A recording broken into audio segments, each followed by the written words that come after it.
Hello, welcome back to my channel. আমি shiny. আশা করছি তোমরা সবাই খুব ভালো আছো। ভাইয়ের বিয়ে থেকে ঘুরে আসার পরে নানানভাবে একটু ব্যস্ত হয়ে পড়েছি, তো ঠিকঠাক টাইম করে ভিডিও করে উঠতে পারছিলাম না। আর রিসেন্টলি মিশুর প্লে স্কুলে অ্যাডমিশন হওয়াতে আমাদেরও রুটিনটা একটু চেঞ্জ হয়েছে, তো তাই টাইম অ্যাডজাস্ট করতেও আমার একটু সময় লাগছে। তো এখন ধীরে ধীরে আমি সমস্ত লাগেজ আনপ্যাক করছি। বিয়েবাড়িতে গিয়ে প্রচুর গিফট পেয়েছি, সেগুলো সবই তোমাদেরকে দেখাবো। আর এই যে ট্রলিটা দেখছো, এটাও গিফটই পেয়েছি আমি, মানে মিষ্টুদের বাড়ি থেকে আমাকে এই ট্রলিটাতে করে শাড়ি, জামা কাপড়, মানে শিবমের, আমার, মিশুর সবার জামা কাপড়, টয়লেট্রি এগুলো দেওয়া হয়েছিল। কটা দিন বিয়ে বাড়িতে ভীষণ আনন্দ করলাম। আর সত্যি কথা বলতে এখানে এসে ভীষণ ফাঁকা ফাঁকা লাগছে। আমাদের বাড়িটাতে সব সময়ই মানে লোকজন, রিলেটিভসরা কেউ না কেউ আসতেই থাকে, যেতেই থাকে। আর কোনো সময় এরকম ফিল হয় না ওখানে গেলে যে একা লাগছে বা বোর হচ্ছি। সবসময় কথা বলার জন্য কেউ না কেউ থাকে। সেই কারণে কলকাতায় চলে আসার পরে প্রথম কয়েকটা দিন আমাদের বেশ ফাঁকাই লাগছিল। আমি রিয়েলাইজ করেছি যখনই আমরা বাড়ি যাই, সেটা ট্রেনে হোক বা বাসে হোক, ট্রলিগুলো না ভীষণ রাফলি আর কি ওঠানো নামানো এভাবে আর কি ইউজ করা হয়। তো সেই জন্য আমি দুটো কাভার অর্ডার করেছিলাম। এই ট্রলিগুলো খালি হয়ে গেছে, তাই ভাবলাম ভালো করে মুছে টুছে কাভার পরিয়ে রেখে দিই। এতে ট্রলিগুলো নোংরাও হবে না, আর আবার যখন কোথাও যাব তার আগে সেই ঝাড়াঝাড়ি মোছামুছি করার ঝামেলাটাও থাকবে না, একবারে মোছা হয়ে গেল। কোয়ালিটিটা বেশ ভালোই লেগেছে আমার। যেরকম সুইমিং কস্টিউমের কাপড় হয় না, একটু ওয়াটারপ্রুফ ধরনের, ওই ধরনের ফ্যাব্রিকটা এটার।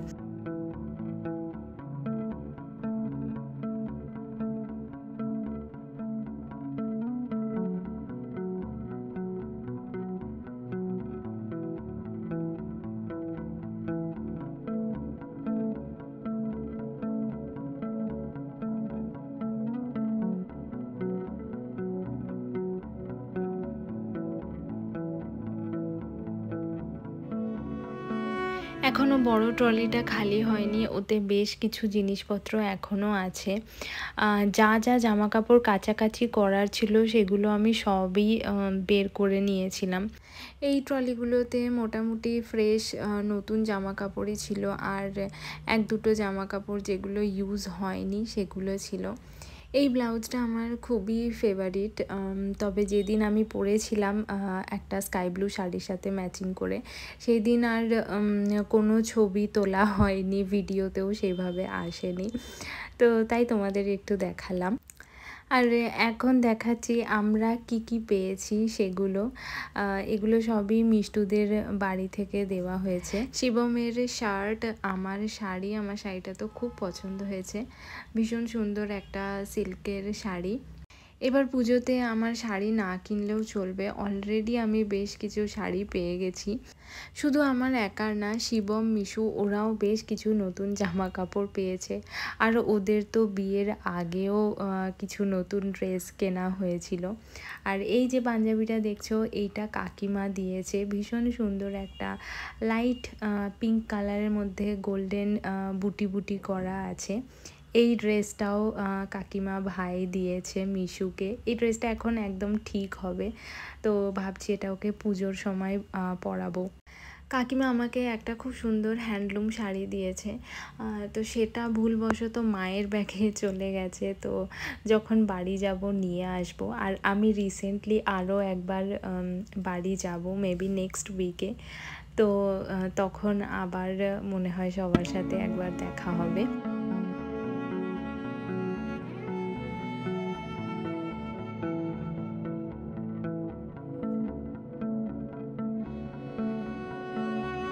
দেখো আমি কত টয়লেট্রি পেয়েছি। মিষ্টু সব চিন্তা ভাবনা করে আমার জন্য কিনেছে, ও জানে আমার অয়েলি স্কিন, তো সেইভাবেই ও আমার জন্য স্কিন কেয়ারের প্রোডাক্টগুলো চুজ করেছে। এটা আমার ভীষণই থটফুল মনে হয়েছে। এই জায়গাতে ওর সাথে আমার খানিকটা মিলও আছে। আমি যখনই কাউকে কোনো কিছু গিফট করি বা কোনো কিছু দেওয়ার কথা মনে হয় যে তাদের কোন জিনিসটা দরকার বা তার কোন জিনিসটা ভালো লাগবে, সেই পছন্দ অপছন্দগুলো একটু মাথায় রেখে আমি জিনিসপত্র কিনি। এই জিনিসগুলো আমার এখনই দরকার নেই বলে আমি এই ব্যাগটার মধ্যে সমস্ত কিছু ভরে রেখে দিলাম। যখন যে জিনিসটা দরকার পড়বে এখান থেকে আমি বের করে নেব।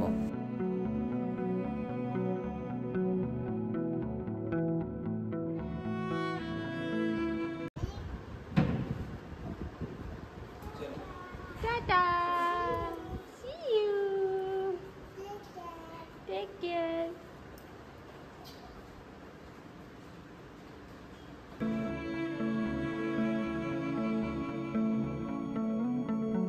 মিশু এখন খানিকটা টাইম প্লে স্কুলে যাচ্ছে বলে আমিও হাতে খানিকটা সময় পাচ্ছি নিজের মতো করে কাটানোর।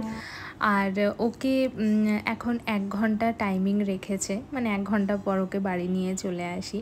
তবে নেক্সট উইক থেকে ওর টাইমিংটা বেড়ে 2 আওয়ার্স হয়ে যাবে, কারণ ও একদমই বাড়ি আসতে চায় না। ওখানে ভীষণ এনজয় করে, খুব খেলাধুলো করছে। ওর ম্যামরাও বলছিল যে ও নাকি ভীষণ অ্যাক্টিভ, ডান্স করে, ড্রয়িং করে, সব যা যা অ্যাক্টিভিটি হয় সেগুলো সব ভালো মতো করছে। তো এটা চিন্তা করে আমারও বেশ ভালো লাগছে যে অ্যাটলিস্ট ও নিজের মতো করে টাইমটা একটু এনজয় করছে। বাড়িতে থাকলে না সত্যি ও ভীষণ বোর হয়ে যেত। আর 24 ঘন্টা তো সময় দেওয়া কারুর পক্ষেই সম্ভব হয়ে ওঠে না। যারা বাচ্চা আছে যাদের বাড়িতে, তারা খুব ভালো করে এই ব্যাপারটা বুঝতে পারবে।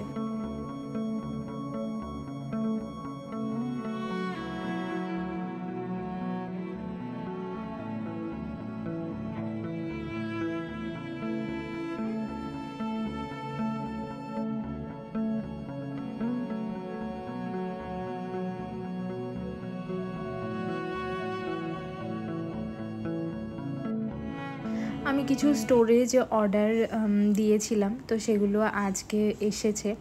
আর আমি যে জায়গাটা অর্গানাইজ করব বলে ঠিক করেছি সেই জায়গাটাও তোমাদের দেখাচ্ছি কী অবস্থায় আছে এখন। হয় না বাড়িতে কিছু জিনিস থাকে যে জিনিসগুলো মানে না সবসময় ব্যবহার হয়, আবার একদম ফেলে দেওয়ার মতোও নয়। তো সেই জিনিসগুলো না এত অগোছালো হয়ে থাকে। এই ইলেকট্রিকের তার, তারপরে কিছু ওই হাতুড়ি, স্ক্রু ড্রাইভার, এই ধরনের আরও হাবিজাবি বেশ কিছু জিনিস আছে যেগুলো এই মুহূর্তে অন্তত ফেলার মতো নয়। তো এই জায়গাটার এইরম অবস্থা হয়ে আছে। এটা তো এখন তাও বেটার লাগছে। আমি আরও কিছু জিনিস অলরেডি আমি ডিক্লাটার করেছি।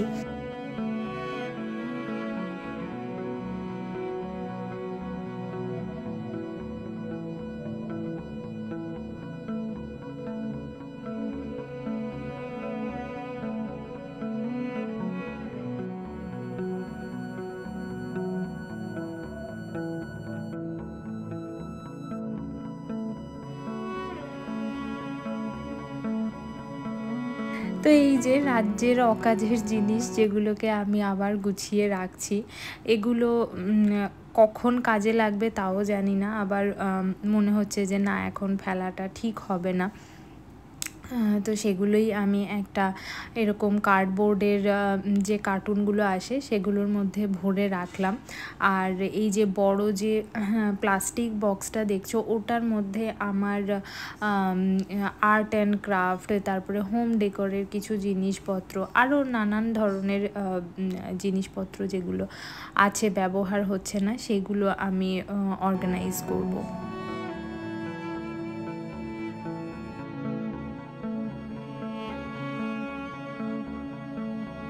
বক্সটা কিন্তু যথেষ্ট ডিপ, আর সাথে দুটো হ্যান্ডেল দিয়েছে আর চাকা আছে, যেটা আমার খুব ভালো লেগেছে। কারণ অনেক সময় অত্যাধিক ভারী হয়ে গেলে না বক্সগুলো তুলে নিয়ে যেতে ভীষণ ঝামেলা হয়। তো যাই হোক, ওই হ্যান্ডেল দুটো এখন আমি লাগিয়ে নিচ্ছি। এই ধরনের বক্সে না বাচ্চাদের খেলনা, তারপরে অনেক যে পুরনো বইপত্র থাকে, যে কোনো জিনিসই, জামা কাপড়, বাচ্চাদের জামা কাপড়, এগুলোও কিন্তু খুব ভালোভাবে অর্গানাইজ করে রাখা যাবে। আমি তো ঠিক করেছি ওই রকম আরেকটা বক্স আনবো, আর তার মধ্যে আমি আমার যত ব্লাউজ আছে সেগুলোকে আমি সেট করে রাখবো, কারণ আমার ব্লাউজগুলো ভীষণই মানে বাজে কন্ডিশনে আছে। একটা ব্যাগের মধ্যে জাস্ট ডাম্প করে রেখে দিয়েছি, যখন যেটা দরকার পড়ে আয়রন করে ব্যবহার করি, কারণ এত ব্লাউজ হয়ে যায় না, অনেক সময় শাড়ির ম্যাচিং তো আছেই, আবার অনেক সময় আলাদা করেও অনেক ব্লাউজ কেনা হয়। তো ওগুলো ভাবছি আমি এই রকম একটা বক্সের মধ্যে অর্গানাইজ করব। রেন্টেড অ্যাপার্টমেন্টে এটাই একটা ভীষণ অসুবিধা আমি ফেস করি, একদমই স্টোরেজ ফেসিলিটিটা নেই। তো সেই নিজের মতো করে সমস্ত কিছু অর্গানাইজ করতে হয়।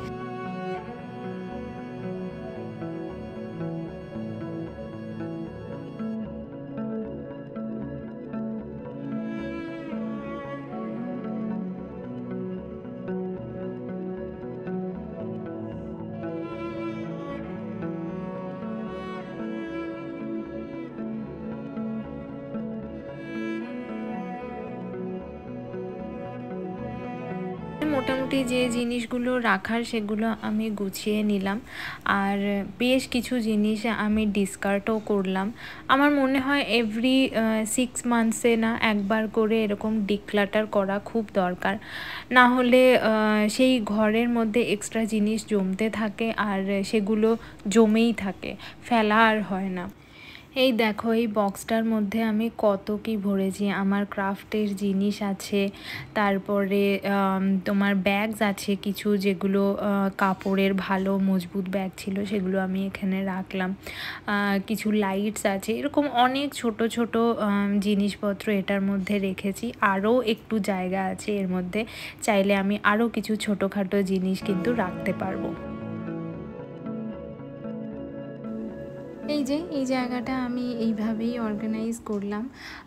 নিচের কার্টুনে হার্ডওয়্যারের কিছু জিনিস আছে, আর ওপরে যে কার্টুনটা দেখলে ওটার মধ্যে মিশুর খেলনা আছে। মিশু নিজের খেলনা নিয়ে একদমই খেলে না, ও যেগুলো আমাদের দরকারি জিনিস সেগুলো নিয়েই খেলে। এই 2 টায়ার শেলফটা তো তোমরা এর আগে দেখেইছো, এটা আগে কিচেনে ছিল, তারপরে ভেতরে ওই ঘরটাই নিয়ে গেছিলাম জিনিসপত্র রাখবো বলে, কিন্তু ওখানে না ঠিকঠাক সুবিধা করে রাখা যাচ্ছিল না। তো এইটাকে সেই জন্য এখন এখানে রাখলাম। শিবম বলছিল ওর কিছু প্রয়োজনীয় জিনিসপত্র ও এখানটায় রাখবে, তার জন্য একটা শেলফের দরকার, তো তাই এটাকে এখানে শিফট করে দিয়েছি।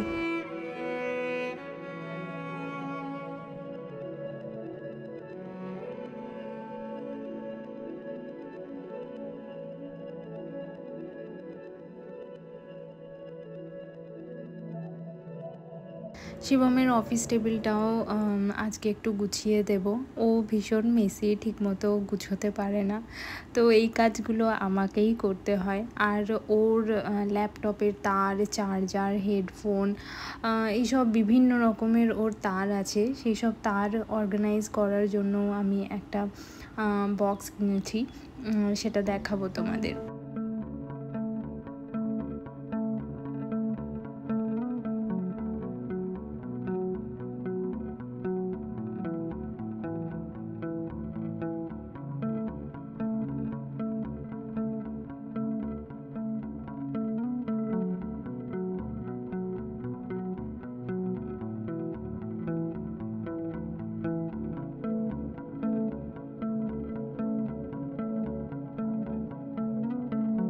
উপরের শেলফটাতে রাখলাম কিছু বুকস, আর এখানে একটা কেন অর্গানাইজার রাখলাম, এটার মধ্যে আমার দুটো ছোট ব্যাগ, ছাতা, এগুলো রেখেছি। এখন তো মিশুকে স্কুল থেকে আনতে যেতে হয় আমাকে, তো এগুলো আমার সামনে থাকলে খুবই হ্যান্ডি হয়, বারবার করে আলমারি খুলে বের করতে হয় না।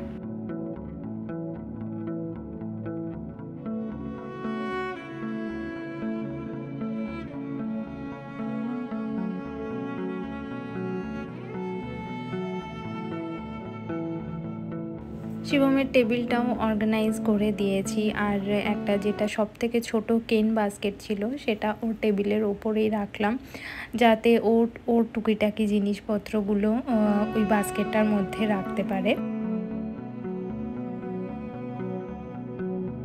তো এই জায়গাটা গোছানোর পরে এরকম লাগছে দেখতে। আর এই দেখো ওপরেই মিশু অলরেডি স্কেচ পেন দিয়ে দাগ করে দিয়েছে, কি বলবো। আর নিচে বড় বাস্কেটটার মধ্যে মিশুর যত বই খাতা স্লেট পেন্সিল আছে সেগুলো রেখেছি। এদিকে আছে একটু গাছ, আর এইটার মধ্যে আছে সমস্ত শিবমের তার, চার্জার, এইসব। এই বক্সটা অ্যাকচুয়ালি তার হাইড করার জন্য, যে মাল্টিপল প্লাগ যেগুলো হয় না, ওর এটার মধ্যে রেখে বিভিন্ন জিনিসপত্র চার্জ করতে পারবে, গ্যাজেটস আর কি। তো বাইরে থেকে দেখা যাবে না সেই তারগুলো।